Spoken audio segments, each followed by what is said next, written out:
Senator Marco Rubio joins us now. Senator, in Miami it seems okay, but the rest of Florida, what has you worried most? Well, the water, the flooding. When we talk about storm surge and we talk about flooding, it's important to just be frank what we're talking about. We're talking about people drowning to death, dying because the water is way too high. We saw they had to redo the number last night in the storm surge map because they didn't have a color for 12 to 15 feet of storm surge, which is now being forecast for this area. So as I'm looking at it now and the evolving changes, saw the governor's comment a moment ago, I worry, and now we pray for the people who didn't heed these evacuation warnings. And this is one of the reasons why those warnings come out so early. And it's such a wide area that is warned because you just don't know exactly what are the areas. So if you're anywhere on the west coast of Florida, certainly southwest Florida, you are in danger. You need to get away from the coastline into higher ground. But we know now that there are some areas going to be hit harder than others. Charlotte Harbor is an example. We're very worried about that. And then it's going to move inland very slowly, drop a lot of rain, high winds. So I don't think this is going to be unique just to Southwest Florida. It looks like Central Florida is going to get hit pretty hard here as well. And we'll see what happens with that as it moves up I-4.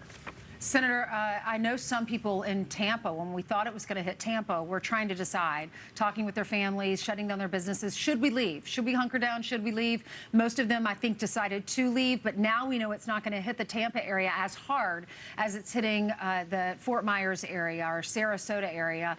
Do you know, have you talked to people that live in that area that thought it was going to hit Tampa and they said, you know what, we're just going to stay, and now they're regretting it?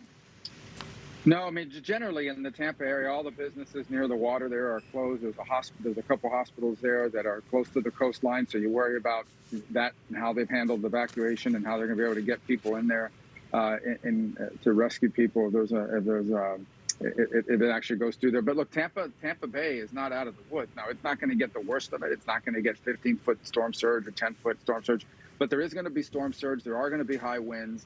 This is a massive storm. This storm is bigger than the state of Florida. It's wider than the peninsula. So even if it doesn't hit you, either when we talk about now going through Tampa, the eye of the storm is not going to go over Tampa. These winds are going to be in excess of hurricane force winds that are going to be in the Tampa Bay region. There is going to be storm surge. It isn't the worst thing that could have happened, but it's going to be bad. So I would not, if I'm in the Tampa Bay area, I would not go back to your homes or back to, if you're in an evacuation zone, everyone needs to stay out until they all clear, which is probably not going to be for most of the state until very late Thursday or early Friday. Senator, what are you expecting from the federal response to this storm?